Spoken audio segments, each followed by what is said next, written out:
When Rena sat down at the cafe, she was surprised to see Rick enter and head toward her table. Rick and his wife Louise had been Rena and her husband's neighbors for almost 4 years. They were both slightly older than her, well into their 40s, rather than around 35, but they had become quite close with Brad and her. They'd even spent a few vacations together as couples, with and without children. "Rick, what a surprise," Rena said, a little excitedly, looking around. "Shouldn't you be at work?" "I can say the same about you," he replied calmly, sitting down across from her. "I took the afternoon off for personal deadlines, and I assume you did the same." Rena nodded. "Busy morning, and I needed to recharge a bit. That's about it. I never realized you were a fan of cafes like this one." "You're right, I'm not a fan," Rick said, looking her in the eye, but she kept averting her gaze. "Honestly, I saw you walk in here and decided to join you. We need to talk. Is something wrong?" "I hope nothing happened to Louise," Rena said. Rick lowered his eyes for a moment and smiled at her. "No, everything's fine. Thank you for your concern. You and Brad have become very important to us, and we know we can count on you if anything happens to either of us. I wouldn't hesitate to do the same. That's why I needed to come here." "What's the matter?" "I'm fine. I'm just a little nervous," Rena said. "Have you slept with him yet?" Rick interrupted her in a calm, slightly lowered voice. What Rena's face shed. "I don't know who the guy is who keeps making you look at the door." "That's who Rick said." "Really? Did you or did you not have sex with him?" "No, not at all." Rena's face flushed, and she began to move her arms involuntarily. Rick closed his eyes and smiled, shaking his head. He opened them and gently touched her hand, like a father would.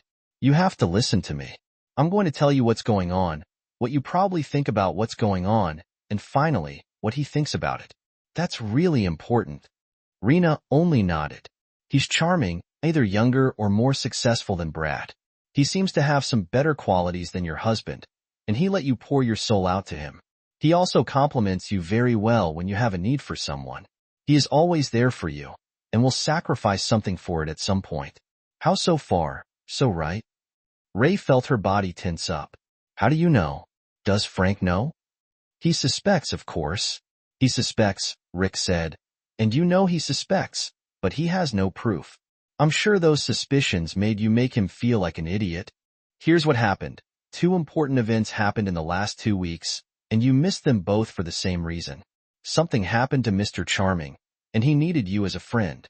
And because you felt obligated to him, you missed both your son's birthday and your 9th anniversary dinner to be with him. Nothing happened, we're just friends. And he's the kind of friend that you keep from your husband because he wouldn't understand. This friend wants to know everything about your husband. So you told him, even intimate details that you probably wouldn't share with me. In everything you tell him, he supports you and pretends it's all Brad's fault. Whatever problems you have, I bet even Brad's suspicions that something is going on, he puts up as proof of what a horrible husband he is.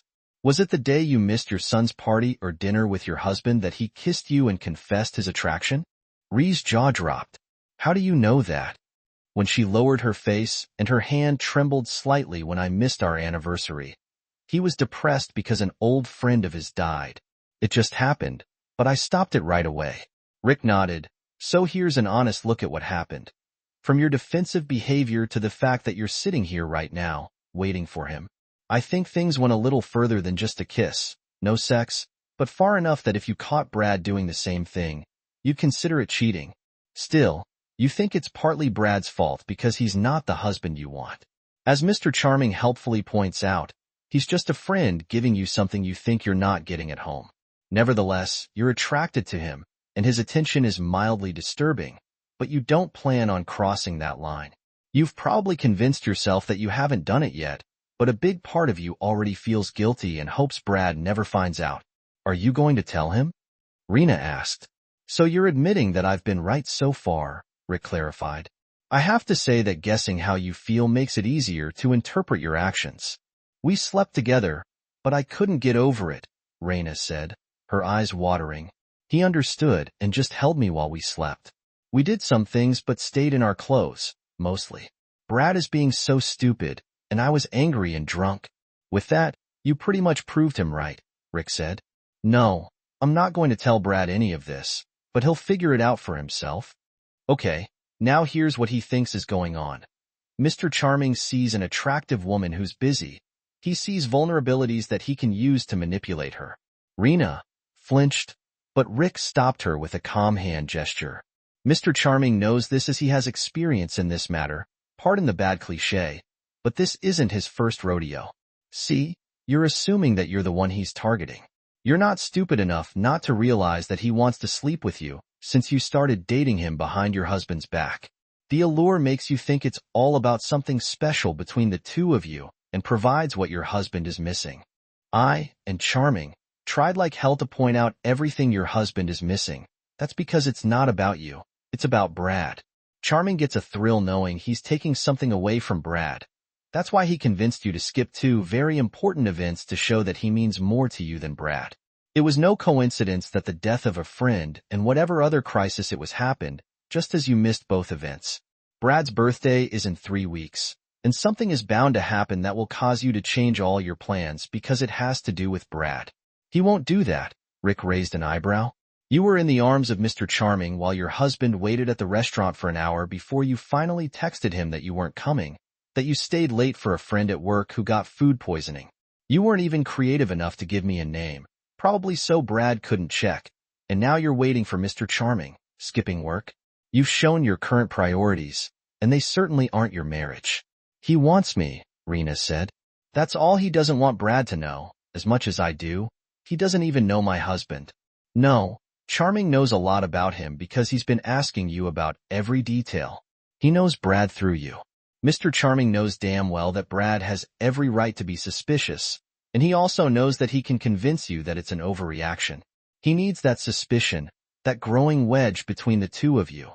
Otherwise, there's no chance of closing the deal. Because, and listen carefully, I said this is about Brad, not you. Mr. Charming thinks he's going to get everything he can from you, and then, once he realizes he's completely stolen you from Brad and you belong to him, he'll reveal his endgame. We'll make sure your loving husband finds out, and then he'll probably still continue the physical relationship for a while, at least until he finds his next trophy. How do you know that what in Louise? Rick smiled. My wife and I are a faithful marriage for many years, but I haven't always been married. You have two choices. Continue this affair, and you know it is an affair, and try to prove me wrong, that it won't end in sex, or that everything will remain a secret because Mr. Charming isn't the man I made him out to be. Or, get it over with and hope to save my marriage. Once Charming gets everything he wants to get, he'll make sure Brad finds out.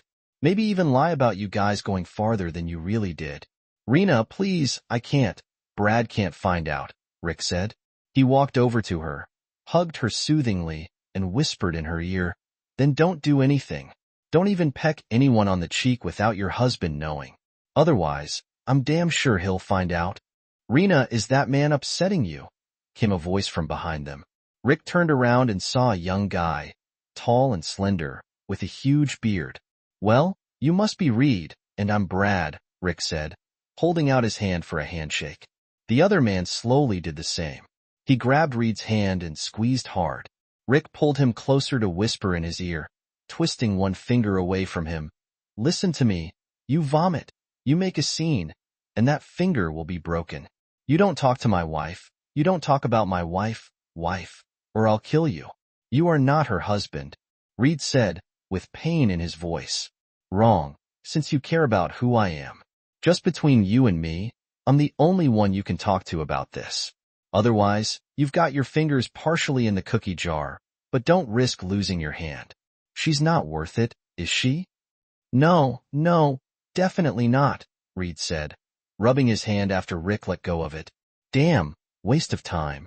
After 2 months, I've accomplished next to nothing with that frigid wench. Rena was sure Reed hadn't seen the blow coming. Everyone watched in silence as Rick stood with his hands up while Reed got up off the floor and hurried to the door. Self-defense, guys. A man was abusing my sister, and you saw how aggressive he became when I demanded he stop it. Cheers of approval were heard, and everyone went back to their business. Rick turned and said to Rena, you have a second chance. Go home. Be the kind of wife your husband deserves. I know it will be hard, But tell him he was right to suspect you. But you stopped before it was too late. Don't mention that I had to intervene. It's better for you. I know Brad. He'll be angry, but he'll want to get it over with. Thanks, Rena, she said, wiping her eyes. I didn't do it for you, Rick said, but for Brad, and to atone a little for my own actions in the past. Have a good day.